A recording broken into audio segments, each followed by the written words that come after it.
ಈ ಬೇಸಿಗೆಯಲ್ಲಿ ಅಂತೂ ಹಾಲು ಒಡಿತಾನೆ ಇರುತ್ತೆ. ಸೊ ಹಾಲು ಒಡೆದ್ರೆ ಮನೆಯಲ್ಲಿ ಬೇಜಾರು ಮಾತ್ರ ಮಾಡ್ಕೋಬೇಡಿ, ಯಾಕಂದ್ರೆ ತುಂಬಾನೇ ದುಬಾರಿ ಬೆಲೆಯಲ್ಲಿ ಸಿಗುವಂತ ಪನ್ನೀರನ್ನ ನಾವು ಈ ಹಾಲಿನಿಂದಲೇ ಮಾಡಬಹುದು. ತುಂಬಾನೇ ಈಸಿಯಾಗಿ ಪನ್ನೀರನ್ನ ಮನೆಯಲ್ಲಿ ಫ್ರೆಶ್ ಆಗಿರುವಂತದ್ದು ಹೇಗೆ ಮಾಡೋದಂತ ಇವತ್ತು ತೋರಿಸಿ ಕೊಡ್ತಾ ಇದ್ದೀನಿ. Hi friends, welcome to GNS home cooking. Friends, ಇವತ್ತು ನಾನಿಲ್ಲಿ ತುಂಬಾನೇ ದುಬಾರಿ ಬೆಲೆಯಲ್ಲಿ ಸಿಗುವಂತ ಪನ್ನೀರನ್ನ ನಾವು ಮನೆಯಲ್ಲಿ ಯಾವ ರೀತಿ ಮಾಡೋದಂತ ತೋರಿಸ್ಕೊಡ್ತಾ ಇದ್ದೀನಿ. ಫ್ರೆಂಡ್ಸ್, ಮನೆಯಲ್ಲಿ ಏನಾದ್ರೂ ಹಾಲು ಒಡೆದ್ರೆ, ಹಾಲು ಕೆಟ್ರೆ ಅದನ್ನ ನೀವು ಬಿಸಾಕಕ್ಕೆ ಹೋಗ್ಬೇಡಿ. ಈ ವಿಡಿಯೋನ ಒಂದ್ಸತಿ ಆದ್ರೂ ಪೂರ್ತಿ ನೋಡಿ, ಖಂಡಿತ ನೀವು ಇನ್ಮೇಲೆ ಹಾಲು ಕೆಟ್ರೆ ನೀವು ಬಿಸಾಕೋದಿಲ್ಲ. ಫ್ರೆಂಡ್ಸ್, ಹಾಗಿದ್ರೆ ತಡ ಮಾಡ್ತೀನಿ, ವಿಡಿಯೋನ ನೋಡ್ಕೊಂಡು ಬರೋಣ. ನೀವೇನಾದ್ರೂ ಫಸ್ಟ್ ಟೈಮ್ ನಮ್ಮ ವಿಡಿಯೋನ ನೋಡ್ತಾ ಇದ್ರೆ ಪ್ಲೀಸ್ ನಮ್ಮ ಚಾನೆಲ್ಗೆ ಸಬ್ಸ್ಕ್ರೈಬ್ ಮಾಡ್ಕೊಳ್ಳಿ. ಹಾಗೆ ಪಕ್ಕದಲ್ಲಿರುವಂತ ಬೆಲ್ ಐಕಾನ್ ಅನ್ನ ಆಲ್ ಅಂತ ಪ್ರೆಸ್ ಮಾಡಿ. ಫ್ರೆಂಡ್ಸ್, ನಾವು ಮಾಡ್ತಾ ಇರುವಂತ ಪ್ರತಿಯೊಂದು ವಿಡಿಯೋ ಫಸ್ಟ್ ನಿಮಗೆ ನೋಟಿಫಿಕೇಶನ್ ಆಗಿ ಬರುತ್ತೆ.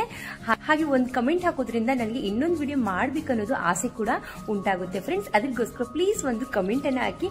ಇಷ್ಟ ಆದ್ರೂ ಕೂಡ ಹಾಕಿ, ಇಷ್ಟ ಆಗ್ಲಿಲ್ಲ ಅಂದ್ರೂ ಕೂಡ ಹಾಕಿ, ಪರವಾಗಿಲ್ಲ.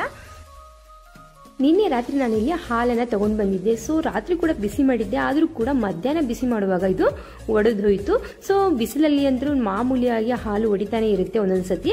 ಸೊ ಅವಾಗ ಹಾಲು ಒಡೆದ್ರೆ ಇದು ಈ ರೀತಿಯಾಗಿ ಕಾಣುತ್ತೆ. ಪೂರ್ತಿ ನೀರಾಗಿ ಕಾಣೋದಿಲ್ಲ, ಸ್ವಲ್ಪ ಹಾಲು ಇರುತ್ತೆ, ಸ್ವಲ್ಪ ಗಟ್ಟಿ ಗಟ್ಟಿಯಾಗಿ ಇರುತ್ತೆ. ಆದ್ರೆ ಇದನ್ನ ನಾವು ಪೂರ್ತಿಯನ್ನಾಗಿ ಒಡ್ಕೋಬೇಕು. ಯಾವ ರೀತಿ ಅಂದ್ರೆ 1 ಚಮಚದಷ್ಟು ನಾನಿಲ್ಲಿ ವೆನಿಗರ್ ಅನ್ನ ಸೇರಿಸ್ತಾ ಇದ್ದೀನಿ. ನಿಮ್ಮ ಹತ್ರ ವೆನಿಗರ್ ಇಲ್ಲಪ್ಪ ಅಂದ್ರೆ ನೀವು ಲಿಂಬೆ ಹಣ್ಣಿನ ರಸವನ್ನ ಕೂಡ ಸೇರಿಸ್ಕೋಬಹುದು.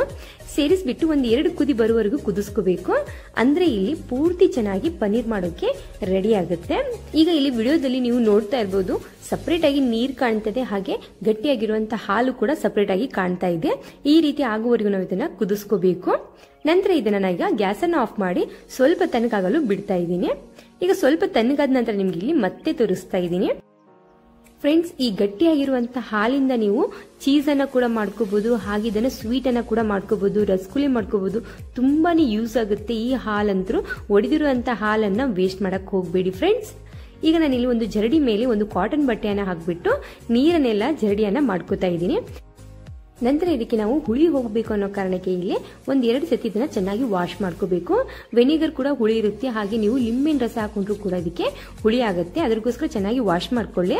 ನಾವು ಒಂದು 3 ಸತಿ ವಾಶ್ ಮಾಡ್ಕೊಂಡು ತಗೊಂಡಿದ್ದೀನಿ. ನಂತರ ಇದನ್ನ ನಾವು ಚೆನ್ನಾಗಿ ಇದನ್ನ ಪ್ರೆಸ್ ಮಾಡಬೇಕು. ಈ ರೀತಿ ಪ್ರೆಸ್ ಮಾಡೋದ್ರಿಂದ ನೀರೆಲ್ಲ ಸಪರೇಟ್ ಆಗುತ್ತೆ. ಫ್ರೆಂಡ್ಸ್, ಅಂಗಡಿಯಲ್ಲಿ ಸಿಗುವಂತ ಪನ್ನೀರ್ ತರಾನೇ ನಿಮ್ದು ಪನ್ನೀರ್ ಮನೆಯಲ್ಲಿ ಆಗ್ಬೇಕು ಅಂದ್ರೆ ಒಂದು ಟಿಪ್ಸ್ ಅನ್ನ ಫಾಲೋ ಮಾಡಬೇಕು. ಅದು ಏನಪ್ಪಾ ಅಂದ್ರೆ, ನೀವು ಪನ್ನೀರನ್ನ ಈ ರೀತಿ ನೀರನ್ನ ಸಪರೇಟ್ ಅನ್ನ ಮಾಡಿದ ನಂತರ ಇದಕ್ಕೆ ಚೆನ್ನಾಗಿ ಪ್ರೆಸ್ ಮಾಡಬೇಕು. ನಾವು ಹಿಟ್ಟನ್ನೆಲ್ಲ ಯಾವ ರೀತಿ ಕಲಿಸ್ತೀವಲ್ಲ ಅದೇ ರೀತಿ ನಾವು ಬಟ್ಟೆಯಲ್ಲೇ ಪನ್ನೀರನ್ನ ಚೆನ್ನಾಗಿ ಮಿಕ್ಸ್ ಮಾಡ್ಕೋಬೇಕು ಅಥವಾ ಕಲಿಸ್ಕೋಬೇಕು. ಈ ರೀತಿ ಕಲಿಸೋದ್ರಿಂದಾನೇ ನಮ್ದು ಪನ್ನೀರ್ ತುಂಬಾನೇ ಪರ್ಫೆಕ್ಟ್ ಆಗಿ ಅಂಗಡಿಗಳಲ್ಲಿ ಸಿಗುವಂತ ಪನ್ನೀರನ್ನೇ ನಾವು ಮನೆಯಲ್ಲಿ ರೆಡಿ ಮಾಡಬಹುದು. ನಂತರ ನಾನು ಇದಕ್ಕೆ ಶೇಪ್ ಅನ್ನ ಕೊಡ್ತಾ ಇದ್ದೀನಿ. ಈ ರೀತಿ ಶೇಪ್ ಕೊಡೋದ್ರಿಂದ ಕಟಿಂಗ್ ಮಾಡಿದಾಗ ತುಂಬಾ ಚೆನ್ನಾಗಿ ಅನ್ಸುತ್ತೆ. ಫ್ರೆಂಡ್ಸ್, ಈಗ ನೀವು ನೋಡ್ತಾ ಇರಬಹುದು, ಅದೇ ಬಟ್ಟೆಯಲ್ಲಿ ಕಲಿಸ್ಕೊಂಡು ಚೆನ್ನಾಗಿ ಈಗ ಒಂದು ಶೇಪ್ ಅನ್ನ ಕೊಡ್ತಾ ಇದ್ದೀನಿ. ನಂತರ ಇದೇ ಬಟ್ಟೆಯನ್ನ ನಾವು ಇದಕ್ಕೆ ಚೆನ್ನಾಗಿ ಫೋಲ್ಡಿಂಗ್ ಅನ್ನ ಮಾಡ್ಕೋಬೇಕು. ಫ್ರೆಂಡ್ಸ್, ಇದನ್ನ ನಾವೀಗ ರೆಸ್ಟ್ ಮಾಡೋಕೆ ಬಿಡಬೇಕು. ಈಗ ಒಂದು ಪ್ಲೇಟ್ ಅನ್ನ ಇಟ್ಬಿಟ್ಟು ನಂತರ ಇದ್ರ ಮೇಲೆ ಭಾರವಾಗಿರುವಂತಹ ಒಂದು ಕಲ್ಲು ಅಥವಾ ಪಾತ್ರೆಯನ್ನ ಇಡಿ, ಅಥವಾ ಇಲ್ಲಾಂದ್ರೆ ಹಿಟ್ಟಿನ ಡಬ್ಬಿ ಏನಿರುತ್ತಲ್ಲ ಆ ಡಬ್ಬಿಯನ್ನ ಕೂಡ ನೀವು ಇದ್ರ ಮೇಲೆ ಇಡಬಹುದು. 1-2 ತಾಸು ಆದ ನಂತರ ನಿಮ್ಗೆ ಮತ್ತೆ ನಾನಿಲ್ಲಿ ತೋರಿಸ್ತಾ ಇದ್ದೀನಿ. 2-3 ತಾಸು ಅಂದ್ರೆ ಜಾಸ್ತಿ ಆಯ್ತು. ಫ್ರೆಂಡ್ಸ್, ಅದ್ರ ಮೇಲೆ ಇದನ್ನ ರೆಸ್ಟ್ ಮಾಡೋಕೆ ಬಿಡಬಾರ್ದು. ಸೊ ನೋಡ್ತಾ ಇರ್ಬೋದು, 1-2 ತಾಸು ಆದ ನಂತರ ಅದರಲ್ಲಿ ಇರುವಂತ ನೀರೇನಿದೆಯಲ್ಲ ಅದು ಎಲ್ಲ ಸಪರೇಟ್ ಆಗಿದೆ. ಜಾಸ್ತಿ ಹೊತ್ತು ನಾವು ರೆಸ್ಟ್ ಮಾಡೋಕ್ ಬಿಟ್ರೆ ಪನ್ನೀರು ಕೈಯಲ್ಲಿ ಹಿಡಿದ ತಕ್ಷಣನೇ ಮುರಿದ್ಬಿಡುತ್ತೆ, ಅದರಲ್ಲಿ ನೀರಿನ ಅಂಶನೇ ಇರುವುದಿಲ್ಲ. ಅದಕ್ಕೋಸ್ಕರ ಸ್ವಲ್ಪ 2-3 ತಾಸು ಮಾತ್ರ ನೀವು ರೆಸ್ಟ್ ಮಾಡೋಕೆ ಬಿಡಿ. ಇದು ಕೂಡ ತುಂಬಾ ಇಂಪಾರ್ಟೆಂಟ್. ನೋಡ್ತಾ ಇರ್ಬೋದು ಎಷ್ಟು ಚೆನ್ನಾಗಿ ನಮ್ದು ಇಲ್ಲಿ ಪನ್ನೀರ್ ಆಗಿದೆ ಅಂದ್ಬಿಟ್ಟು.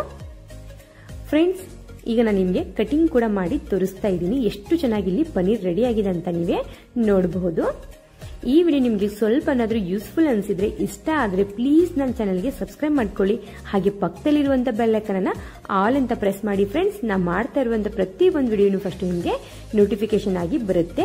ನಾ ತುಂಬಾನೇ ಈಸಿಯಾಗಿ ಹಾಗೆ ಮನೇಲಿರುವಂತ ಪದಾರ್ಥವನ್ನ ಬಳಸಿಬಿಟ್ಟು ಮಾಡಿ ತೋರಿಸ್ತಾ ಇರ್ತೀನಿ. ಸೊ ಈ ವಿಡಿಯೋ ನಿಮಗೆ ಇಷ್ಟ ಆಯ್ತು ಅನ್ಕೋತೀನಿ. ಈ ವಿಡಿಯೋ ಇಷ್ಟ ಆದ್ರೆ ಪ್ಲೀಸ್ ನಮ್ಮಂತ ಚಿಕ್ಕ ಪುಟ್ಟ ಯೂಟ್ಯೂಬರ್ಗೆ ಸಹಾಯ ಮಾಡ್ದಂಗಾಗುತ್ತೆ. ಒಂದು ಲೈಕ್ ಮತ್ತೆ ಕಮೆಂಟ್ ಅನ್ನ ಮಾಡಿ ಫ್ರೆಂಡ್ಸ್, ಮರಿದೇನೆ. ಹಾಗೆ ಈ ವಿಡಿಯೋ ನೋಡೋದಕ್ಕೆ thank you so much friends.